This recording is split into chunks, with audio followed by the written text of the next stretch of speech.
بسم الله الرحمن الرحيم. أهلا بكم في حكاية بالبلدي. امبارح حصل ترند غريب من النوم.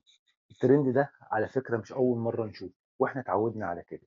الفنانة الكبيرة إلهام شاهين طالعة هي وبنت أخوها في حفل في لبنان، مخلية بنت أخوها لابسة قميص نوم، وإلهام شاهين طالعة جنب منها لابسة برضو حاجة برضو شبه القميص النوم، طالعين هما الاتنين بيرقصوا جنب بعض.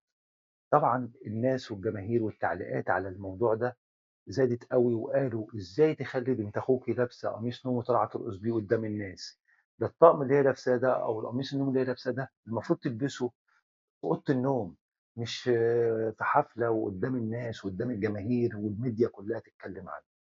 المهم إلهام شاهين لمّا شافت الموضوع كده، راحت قافلة التعليقات ومنزّلة تعليق بتقول أغنية لصباح، لبنت أخوها أمورتي الحلوة بقت جميلة وبقت حلوة، وكلام من النوع ده يعني. الغريب إن إحنا شُفنا الموضوع ده ابتدى يزيد اليومين دول، يعني من كام يوم شُفنا رانيا يوسف مطلّعة بنتها بترقص برضه بقميص نوم وجنب منها برضه في الساحل وحركات زي كده. طب هل هذا بقى ترند أو هم بيفتعلوا الترند ده بأبنائهم وبقرايبهم؟ يعني الفنانين الكبار دول لمّا بيكبروا بيطلّعوا أبنائهم و وقرايبهم يعملوا اللبس ده والترندات دي، هل هم بيبقوا قاصدين ذلك؟ الله أعلم. ده كان ترند غريب وكنا لازم نتكلم عنه.